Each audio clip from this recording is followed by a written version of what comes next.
Então, semana passada, né, nós vimos a classificação dos seres vivos, né, em que temos os reinos. Antes dos reinos ainda temos o domínio, né? Nós vamos estar falando aí de domínio eucária mais para frente, tem o domínio procária, das bactérias. E agora nós vamos entrar no reino monera. O reino protista eu vou deixar para a próxima aula, porque vai ficar muito grande a aula, não vai dar tempo, né? Como eu já vi que as aulas de doenças não deu tempo de fazer tudo, né, de uma vez, então vou falar hoje de reino monera. Reino protista fica para quarta-feira que vem. Reino monera, gente, é o nosso primeiro reino que a gente vai estudar. É o reino das bactérias, tá? Reino das bactérias, nossas tão faladas bactérias. Então, gente, é um reino que abrange seres bem pequenos, a gente não consegue enxergar, né? E seres procariontes. Aliás, uma dica para vocês, né? O reino monera é o único reino que tem seres procariontes. As bactérias são os únicos seres procariontes. Todos os outros reinos são de seres eucariontes, com células eucariontes. Tá bom? Então, gente, reino monera, né? Eles são procariontes, né? Ou seja, elas não têm aquela membrana nuclear. São seres unicelulares, compostos por apenas uma célula. E vocês ainda vão ver que são seres, tem seres, bactérias autótrofas ou heterótrofas. Tá? Nós vamos ver isso mais para frente. E elas se dividem aqui em dois grupos. Nós vamos ter as arqueobactérias e as eubactérias.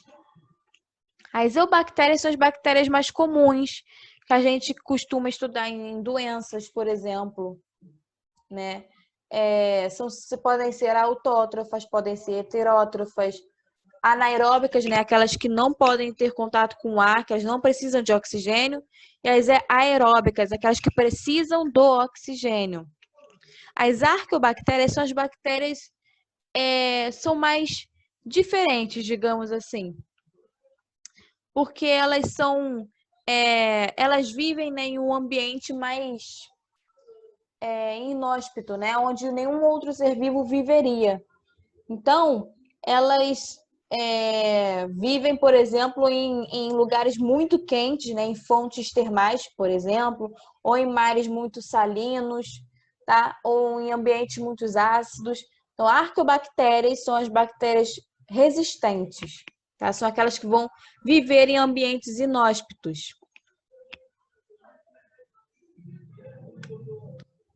E primeiro nós vamos começar a falar delas. Eu já comecei, né? Já fiz essa introdução. Né? As arqueobactérias, gente, né? São primeira coisa. Arqueobactérias e as eubactérias são um pouco diferentes. Elas são geneticamente diferentes das eubactérias, essas arqueobactérias. Não são idênticas, não são semelhantes. Mas, como são seres procariontes, elas ficam dentro do reino monera, tá? Então, as arqueobactérias são do reino monera, assim como as eubactérias. Elas vivem em ambientes inóspitos, né? Já falei. Então, elas podem, de acordo com o ambiente em que vivem, elas têm uma classificação que são essas aí, olha. Temos as bactérias, as arqueobactérias metanogênicas. Elas são decompositoras anaeróbias, elas não precisam do oxigênio. Geralmente, essas metanogênicas, o próprio nome já diz, né? São bactérias que liberam metano, né? Quando vão fazer alguma decomposição. Halófitas extremas são, olha, aquelas arqueobactérias que vivem com uma salinidade extrema, né? Onde tem uma água muito, muito salgada. Então, são chamadas de arqueobactérias halófitas. E nós temos as termófilas extremas, né, que elas são quimiosintetizantes, ou seja, Elas produzem o seu próprio alimento a partir de substâncias químicas inorgânicas, tá? E vão liberar muito enxofre, ok? E o próprio nome já fala, né? Termo, vem de temperatura, né? De quente, de ambiente muito quente. Metano, né? Aquelas que liberam metano, e alófitas, onde vivem em ambientes com muito sal, mares muito salinos. Então, temos esses 3 tipos de classificação das arqueobactérias. E as eubactérias, que são aquelas que a gente conhece, né? Olha, essas bactérias são organismos procariontes e representam o maior número de espécies dentro do reino Monera. Os formatos variam de acordo com a espécie, podendo ser espiralado, esférico ou cilíndrico. Isso aqui a gente vai ver mais para frente. Mas de acordo com o formato da bactéria, tem também um nome, né? Um formato cilíndrico tem um nomezinho, para um formato em vírgula tem um outro nome, vocês vão ver mais para frente. A maior parte das espécies obtém o alimento pelo processo de absorção. Então, são bactérias que conseguem absorver para elas nutrientes, né? Substâncias inorgânicas para fazer parte do alimento delas. A reprodução das eubactérias ocorre por bipartição, forma assexuada. Sobre a reprodução das bactérias, isso aqui não é o único. É o mais comum, mas temos, deixa eu ver aqui, 1, 2, 3, 4, 5 tipos de reprodução que nós vamos ver aqui sobre as bactérias. Tá? 5 tipos. Elas podem se reproduzir tanto de uma maneira assexuada, quanto de uma maneira sexuada. Muitas são patogênicas, nós já vimos isso nas aulas anteriores, né, de doenças. Muitas delas vão causar doenças no ser humano, tétano, botulismo, né? Algumas espécies produzem endósporos, que são estruturas de resistência.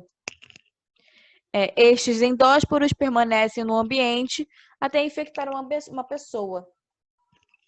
Isso pode ser também chamado de esporos.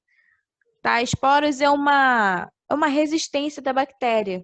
Quando a bactéria não está em um ambiente favorável a ela se resume a um esporo, né? Ela monta uma resistência e produz um esporo, né? Ela guarda ali o seu material genético, que aí quando esse esporo for para um ambiente favorável a ele, aí vai se desenvolver.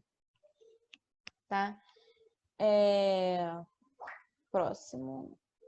Temos também as cianobactérias. As cianobactérias são aquelas que realizam a fotossíntese. Antigamente elas eram chamadas de algas azuis, né? Eram classificadas como algas. Mas hoje em dia estão no reino Monera, são bactérias, né? São cianobactérias, as que fazem a fotossíntese. Elas possuem clorofila, porém, elas não possuem cloroplasto. Cloroplasto é da planta. Tá? Elas não têm cloroplastos, mas possuem um tipo de clorofila para elas mesmas, né? Que é chamado de bacterioclorofila tipo A. Isso daí vocês não precisam saber, mas só para vocês verem que é um outro tipo de pigmento que permite a realização dessa fotossíntese para essas bactérias. Então, elas são autótrofas. Possuem estrutura semelhante à das bactérias. Um dos principais motivos de fazerem parte do grupo Eubactéria. Então, elas são bastante próximas, né, das bactérias, das eubactérias com as cianobactérias. A reprodução das cianobactérias também é assexuada por bipartição. Isso aqui a gente já vai ver mais para frente, como é que é esse tipo de bipartição. E elas podem ser encontradas aonde? No mar, né? As cianobactérias são encontradas principalmente no mar. Na água doce também tem. no ambiente terrestre úmido, tá? Então, nesses ambientes é possível encontrar cianobactérias e são elas que vão mandando aí oxigênio para toda a biosfera. Alguns exemplos aí de cianobactérias, né? Algumas espécies temos aqui, só para vocês ficarem cientes. Agora, uma estrutura da bactéria, como que ela é? Vocês estão vendo aí uma célula procarionte, é um desenho bem simples de uma bactéria. Eu vou até botar para outra aqui, essa aqui é melhor para vocês entenderem. Ai, só um minutinho que eu vou beber uma água.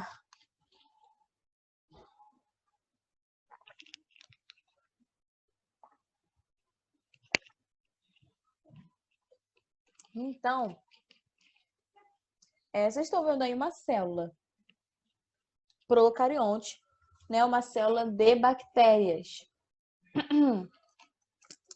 E aí, o que podemos falar dela? Só um minutinho que eu vou aqui anotar quem chegou para a aula.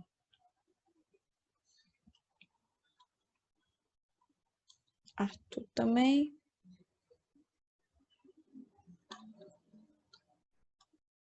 Tá. Então, gente, vamos lá. Nós temos, olha, essa cápsula. Vamos falar primeiro da cápsula. A cápsula, nem todas têm essa cápsula, é mais para proteção, como se fosse uma capinha de celular, sabe? Para proteger o celular. Algumas bactérias têm essa cápsula, tá? Só para ter mais uma capinha ali, uma proteção. Algumas têm, nem todas vão ter essa cápsula, né? Essa película aqui mais externa. Depois nós vamos ter a parede celular dessas bactérias, né? Corresponde aí a ter uma função de proteção também. Membrana celular, que é composta também de fosfolipídios, quando a gente já vimos sobre a membrana celular, né? Como que ela é composta. É feita aí, então, por fosfolipídios, também nas bactérias. Aqui por dentro, né? Nós estamos vendo aí um citoplasma, onde dentro desse citoplasma nós vamos encontrar o material genético, né? O nucleóide. Nucleóide é o material genético da célula DNA. Agora, bactéria tem DNA e bactéria tem RNA, tá? Não tem algumas pessoas que acham que as bactérias não têm RNA, mas tem, tá? Elas têm ribossomos, elas têm DNA, têm RNA. Quem não tem RNA é os vírus. Vírus, aliás, tem ou DNA ou RNA. E algumas espécies, muito raro, encontrar os dois, né, nos vírus. Agora, essa aqui, ó, nucleóide, nada mais é que o DNA. Agora, a diferença deles para o nosso, né? O nosso é um DNA no formato linear. O deles é um formato mais circular. Deixa eu ver aqui. Aqui não tem tá faltando uma estrutura aqui. Que não tem mesossomo para vocês. Essa aqui também não tem. Então, depois eu falo dos mesossomos, que eu tô vendo aqui que não tem mesossomo.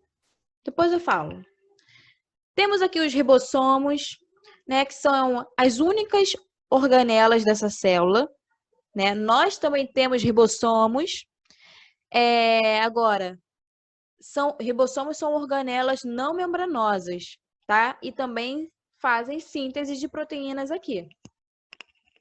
É claro que elas vão ter a forma de fazer proteínas do jeito delas, né? O ribossomo delas e a gente vai ter o nosso, tá? Então, não é igual ao nosso. Por isso que os antibióticos, a maioria dos antibióticos atacam os ribossomos. E por que não atacam o nosso? Porque geneticamente não é igual, tá? É diferente. E deixa eu ver. Essa aqui é grão de alimento, é alguma molécula, algo digestivo, né? Que elas estão fazendo ali um processo de digestão. Flagelo do procarionte. Esse aqui, o flagelo, é para movimentação, assim como os cílios, tá? Esses espetinhos aqui são cílios para movimentação. Algumas células vão ter cílios, outras células vão ter flagelos, tá? Isso aqui é só uma imagem para mostrar todas as estruturas, é uma célula hipotética. E temos duas estruturas que não estamos vendo aí. Mesossomos, tá? Que esse mesossomo tem como função, né, uma duplicação da bactéria, a respiração da bactéria. Eu acho que eu tenho uma outra imagem, depois eu mostro para vocês. E também nós temos uma estrutura que se chama de pile. Pile vai aparecer, né, na reprodução. É como se fosse uma pontezinha entre duas bactérias para passar o seu material genético. Então, isso a gente também provavelmente vai ver em outras imagens. E agora aí, sobre a classificação, né, da sua estrutura, das suas formas, aliás, né, a morfologia das bactérias. Então, olha só, num formato mais cilíndrico, elas são chamadas de cocos, né? Agora, temos os diplococos, né, que são organizados em 2 cocos. Quando nós temos uma fileira de cocos, é chamado de streptococcus. Ou um emaranhado, né, de cocos, nós vamos ter estafilococcus. Nós também vamos ter bactérias formadas de espirilos, que é em formato tipo em espiral. Vibriões é tipo um formato de vírgula. Bacilos são os mais comuns, tá? Em forma de bastão. E aqui nós estamos vendo uma bactéria flagelada. Isso aqui são esporos bacterianos, né? Quando ela fica num formato mais reduzido. Aqui nós estamos vendo 3 esporos. Tá? Isso aqui vocês não precisam gravar o que é cada um. Mas se cair numa prova um desses nomes, vocês têm que saber que está sendo relacionado à bactéria. Tá? O mais comum é streptococcus, bacilos e vibriões. Pelo menos é o que eu já vi cair em prova.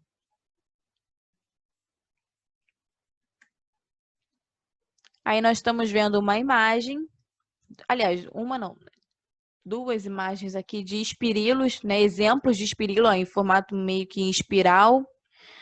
Em cocos, né? As bolinhas aqui de uma bactéria em formato cilíndrico. Formato de vírgula, olha, vibrião. E aqui um formato de bacilo. Né? Então, a bactéria é classificada de acordo com o seu formato, com a sua forma. Alguém está com alguma dúvida nessa parte? Eu posso seguir? Vou seguir então, hein, gente?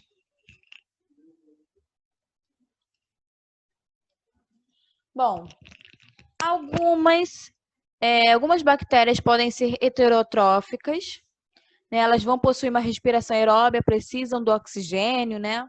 Sobrevivem no ambiente com oxigênio. Temos aquelas que fazem respiração anaeróbica, que não podem ter contato com oxigênio, não precisam dele. Tem algumas bactérias que, ao menor contato com o oxigênio, elas morrem, né? É por isso que em alguns machucados se põe água oxigenada, né? A água oxigenada é H2O2.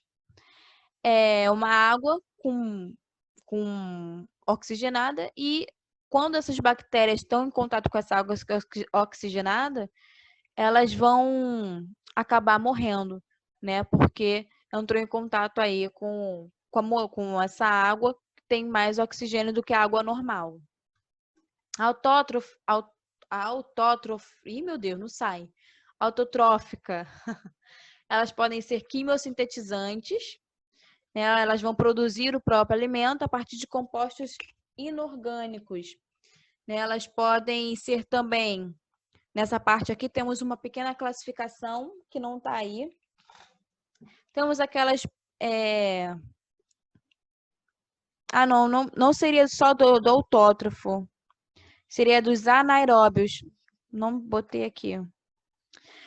Dentro das bactérias anaeróbias ou anaeróbicas, né? Também vamos ter bactérias anaeróbicas facultativas, aquelas que não precisam do oxigênio, mas também se tiver contato, não vai ter problema. E temos aquelas bactérias anaeróbias estritas, né, obrigatórias. Elas não podem ter de jeito nenhum contato com oxigênio, senão morrem. Tá? Só tem essas classificaçõezinhas. Exemplo de bactérias autotróficas são as quimiosintetizantes, né? Tem algumas, por exemplo, que pegam o nitrogênio, né? São bactérias que pegam substâncias inorgânicas e transformam em alimento para elas. Ou aquelas que realizam fotossíntese, né? Pegam a luz e fazem a fotossíntese, transformam isso em alimento. E nos heterótrofos, exemplo disso são bactérias parasitas, bactérias simbiontes, bactérias saprófilas, né? São aquelas que estão em contato com a putrefação, né? Então, isso aí tudo se encaixa nos heterotróficos. Agora, vocês já devem ter ouvido falar de bactérias gram-negativas e gram-positivas. Isso tem a ver com a parede celular de cada uma. Então, temos bactérias, né? Quando a gente viu nesse desenho aqui, né, onde temos membrana celular, parede celular e algumas vão apresentar cápsula. Então, a diferença está na estrutura, né? Não na estrutura, no arranjo, né? O que vem primeiro, o que vem depois. Tá? Reparem que aqui está primeiro parede celular e depois a membrana celular. A diferença está nisso. Então, olha, isso aqui é a parede celular de uma. Temos aqui uma membrana plasmática. O roxinho é a parede celular. A parede celular dessas bactérias é o peptide... Ih, meu Deus. Espera aí, deixa eu falar. Peptoglicano. Tá? Aqui está em inglês, aí confunde. Mas é feito de peptoglicano. E depois tem uma outra camada de membrana celular, que são lipídios, né? Compostos por fosfolipídios. Então, nas grandes negativas, temos uma camada de membrana plasmática, temos uma camada de peptoglicano, que é a parede celular, e outra camada de membrana celular. Nas grandes positivas, olha só como que é a diferença dessa parede celular. Na gram negativa é bem fininha. Na gram positiva, além de não ter uma camada em cima de membrana plasmática, a parede celular, né, composta de peptoglicano, é muito mais grossa, é muito mais espessa. Então, nas positivas, geralmente, nas positivas, quando vão fazer um teste para saber se uma bactéria é positiva ou negativa, geralmente essas aqui que tem uma parede bem grossa, fica roxa, né? Bota uma coloração lá, um corante, e essas bactérias positivas ficam roxas, por conta dessa parede celular aqui de peptoglicano. Ela absorve bastante o corante. As gram negativas, elas vão ficar vermelhas, porque elas vão receber o mesmo corante que essas gram positivas, tá? Mas depois é feito, joga-se etanol, aí quando é gram positivo, o etanol não afeta na coloração, continua roxa. Quando é gram negativo, esse etanol tira toda a coloração roxa daqui. E aí joga-se um outro corante, não um corante mais de cor vermelha, que as gram negativas conseguem pegar a coloração vermelha. A positiva, como já está roxa, né, impregnada de cor roxa, não vão pegar a cor vermelha. E aí, oh meu Deus. E aí as positivas ficam aqui, como estão aqui embaixo. Tá? Ficam roxa e as negativas ficam vermelhinhas. Então, é por conta dessa espessura aqui da parede celular. E porque também não tem uma camada aqui de membrana celular, né? Na negativa, são duas camadas de membrana celular e a parede de peptoglicano fica entre elas. Agora, gente, reprodução. A reprodução pode ser assexuada. E aqui nós estamos vendo uma reprodução por cisparidade, ou bipartição, ou divisão binária, ou ainda vocês podem ver como fissão binária. Isso mesmo. Isso que vocês estão vendo aí pode receber 4 nomes: cisparidade, bipartição, divisão binária ou fissão binária. Tá? O que é isso? É uma bactéria aqui, né? Uma bactéria A. Ela vai duplicar o seu material genético, né? Vai duplicar tudo ali por dentro e vai se dividir em 2 células. Não é uma mitose, porque mitose tem todas aquelas fases, tem organelas envolvidas, mas é semelhante, né? Uma célula se dividiu em 2, tá? Então é isso, é uma célula se dividindo em 2, é um tipo de reprodução assexuada. Nós temos a outra forma assexuada, que é a esporulação, não está aí. Mas é quando essa bactéria se transforma em um esporo, né, que é uma resistência aí assexuada dessa célula.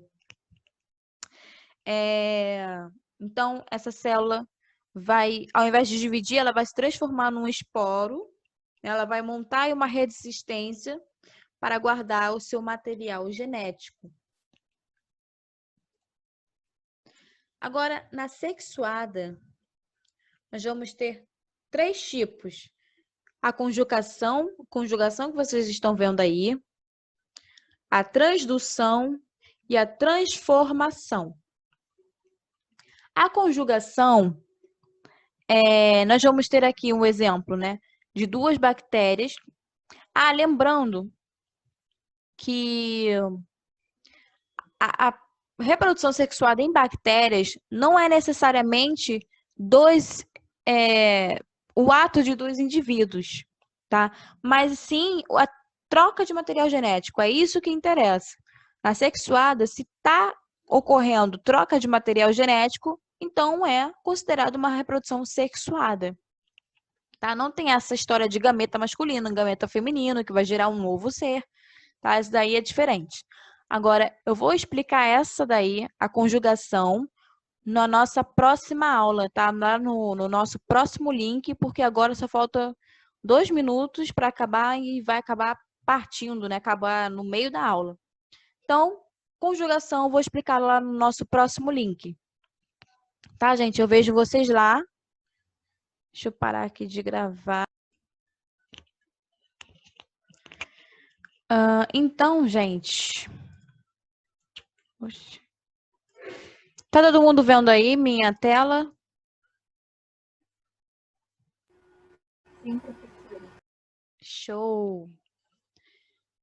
Como eu já falei, né? A reprodução sexuada é uma mistura de material genético. Então, vamos lá. Primeira de todas, né? A conjugação. Vocês estão vendo aí duas bactérias. E eu falei para vocês o que é plasmídio nas estruturas, eu acho que eu esqueci de falar. Deixa eu voltar. Acho que eu não comentei isso com vocês. Nas bactérias, também tem uma estrutura, né, um DNA, que é chamado de plasmídio, que não fica junto com os outros, ele fica um pouco mais disperso, né, um pouco mais distante do citoplasma. Isso são pedaços de DNA, na verdade, né, que vão ajudar a bactéria a ter resistência. A resistência, por exemplo, a um antibiótico. E é isso daí, o plasmídio, que vai ser usado também numa reprodução sexuada. Tá? Então, se uma bactéria, por exemplo, cria uma resistência nesse plasmídio contra um determinado tipo de antibiótico, esse plasmídio pode ser passado para uma outra e ela também vai adquirir resistência. Então, vamos lá saber como é que é isso. Temos aqui 2 bactérias, onde, né, 2 células, 2 bactérias, onde uma aqui tem plasmídio. E aí, o que vai acontecer entre elas? Essa aqui vai querer passar o plasmídio para outra. Então, nessa imagem B aqui, elas vão criar uma pontezinha. Isso aqui é chamado de pile. Pile, pilos ou fímbrias, tá? Podem ter esses nomezinhos aí. Cria-se uma pontezinha para esse material genético, que é chamado de plasmídio, passar. E aí esse pedacinho, né, vai para outra bactéria que não tinha o plasmídio. E aí as duas bactérias ficam com esse plasmídio. Agora, não é uma reprodução que gerou um novo ser, mas entrou um novo material genético aqui nessa outra célula. E somente isso, né, já modificou a bactéria. Então, ela não será mais a mesma, né? Como se estivesse botando um outro DNA em mim, né? Em mim, Isabela, e se botar um outro DNA que não seja o meu, então eu vou ser uma pessoa diferente, né? É a mesma coisa aqui.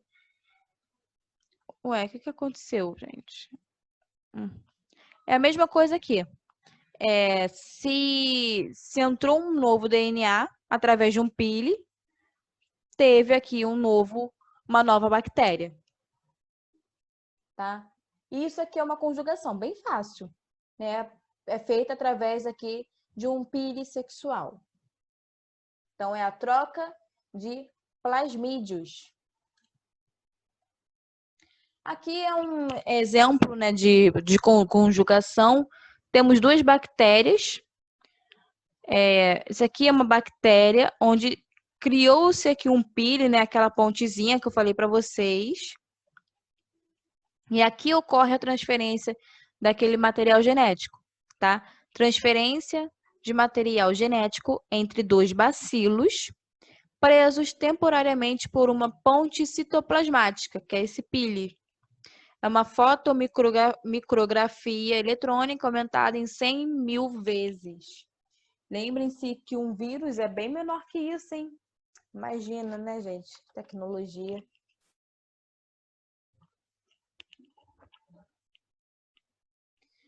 Agora, vamos para a segunda reprodução sexuada.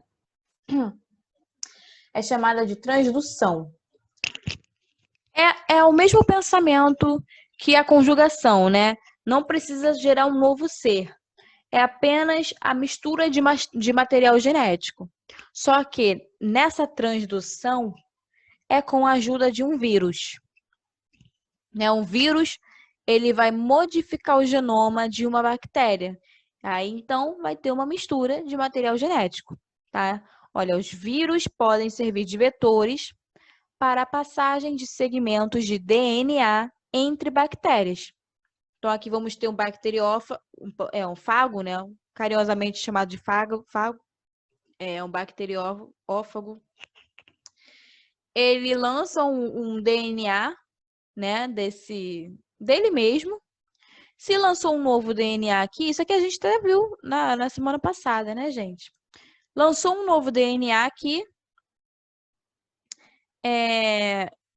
Então, se tem uma transferência de DNA, gente, essa bactéria não vai ser a mesma, né? Esse vírus vai começar a se multiplicar aqui dentro, o vírus vai estourar, né? Vai explodir essa célula e ele vai reinfectar outra. E aí ele insere o DNA no DNA dessa bactéria. Quando existe essa troca, essa mistura de material genético, há também um novo ser. Tá? Então vamos ver aqui, ó. No 1, o DNA do bacteriófago é injetado para iniciar um ciclo lítico, aquele que a gente viu lá na semana passada, né, onde há morte celular. O 2, durante o ciclo lítico, fragmentos de DNA bacteriano são empacotados em capsídeos do fago. E o 3, em uma infecção subsequente, o DNA bacteriano insere-se dentro do novo cromossomo hospedeiro por meio de recombinação. Então, aqui vocês percebam que houve uma pequena ajuda do vírus, tá? E se está acontecendo troca de material genético, então uma reprodução sexuada, né? E por vírus é então uma transdução. Agora vamos para o último. O último é a transformação. Também é fácil. Assim, resumindo para vocês, é um DNA que está aí, tá disperso no meio ambiente, um DNA que está sem fazer nada, não quer nada com ninguém. De repente encontra uma bactéria, essa bactéria absorve esse DNA e aí ela incorpora esse novo DNA, houve mistura de material genético, então houve uma transformação. É isso. Então vamos ver o desenhozinho aqui. Uma bactéria morta libera fragmentos de DNA, né? Vamos supor aí que esse DNA veio de uma bactéria morta. Esse DNA ficou zanzando pelo meio em que estava, né? Aí veio uma outra bactéria, né? Alguns dos quais podem entrar em uma célula viva. Então, esses fragmentos de DNA que estavam perdidos entram numa nova célula, em uma nova bactéria, né? Então, esse novo DNA se recombina com o DNA dessa nova bactéria, tá? A recombinação ocorre entre o fragmento de DNA e o cromossomo hospedeiro. Então, aqui, como a bactéria não será a mesma, nós vamos ter uma nova bactéria, tá? Então, aí nós tivemos uma reprodução sexuada. Então, vimos, olha só, temos 5 tipos de reprodução. Temos a parte, né, da assexuada, que pode ser por bipartição ou esporulação, né, que é a forma de esporos. Temos a parte também da sexuada, que vamos ter os 3 tipos: conjugação, transdução ou a transformação, tá? Isso aí é importante que caia um pouco mais em prova, principalmente aquele do PILE, né, da conjugação. E importâncias, né? A importância da bactéria. Elas podem causar diversas doenças, então o estudo delas é importante para combatê-las. Estão presentes na flora intestinal humana, né? Elas estão presentes no nosso intestino normalmente, né? Tanto que a gente até toma alguns probióticos para manter essa flora de bactérias saudáveis no nosso intestino. E elas ajudam a produzir vitaminas do complexo B, vitaminas K, tá? Elas realizam mutualismo com ruminantes, já vimos isso em relações ecológicas, né? Alguns ruminantes, alguns não, todos, né? Os ruminantes, aqueles que comem o capim tem muita celulose, né? Os ruminantes não têm enzimas para digerir essa celulose do capim. Elas precisam de bactérias que vão realizar essa digestão da celulose. Então, aí, as bactérias conseguem alimento e os ruminantes conseguem a digestão, né? Uma relação de mutualismo. Utilizados na indústria alimentícia, né? Produtos derivados do leite, usando a fermentação, né? Em técnicas de engenharia genética, né? Como a produção de insulina sintética. Isso aí faz parte da biotecnologia, onde utilizam a bactéria, né, para produzir a proteínas de insulina. Certas bactérias realizam a fixação do nitrogênio no solo, a gente já viu também, ciclo do nitrogênio.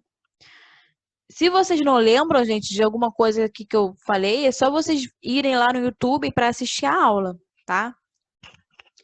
Certas bactérias realizam a fixação do nitrogênio no solo, né, o ciclo do nitrogênio, disponibilizando no ambiente sob forma de amônia.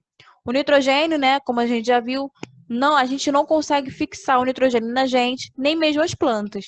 Somente bactérias fazem isso, elas pegam nitrogênio atmosférico e fixam esse nitrogênio no solo. E ali há uma série de transformações, né? Transforma em amônia, em amônio, em nitratos, em nitrito.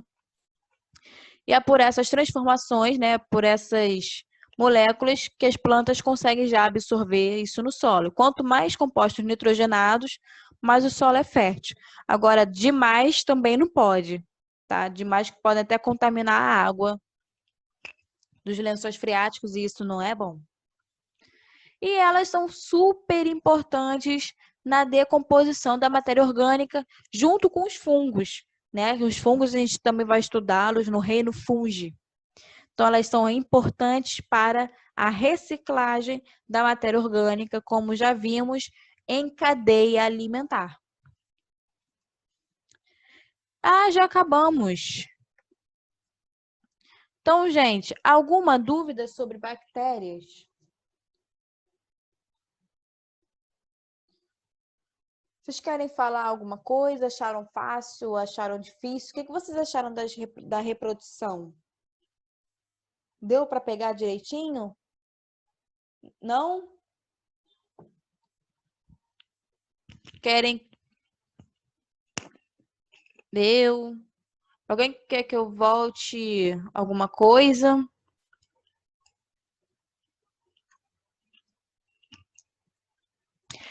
Tem muito nomezinho, né? Muitos detalhes pequenos, mas não é difícil, gente. Tá? Se quiser, eu posso até voltar em algum. Você quer que eu volte em algum, Maísa?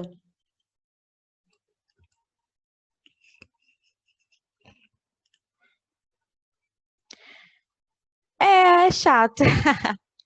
É meio chato, né? Estudar assim a morfologia de uma bactéria, a reprodução, essas coisas. Não precisa. Tá, tudo bem. Bom, qualquer coisa, esse vídeo vai estar disponível para vocês, né, no YouTube. E já tá tudo atualizado lá, a aula da semana passada já tá lá também. E essa aqui eu vou tentar ainda botar essa semana para vocês. Tentar botar até amanhã, né? Feriado, ó, bom para estudar, hein? E é isso, gente. Já que tá tudo bem, deixa eu finalizar aqui para não ficar grande o áudio. O áudio não, o vídeo, né?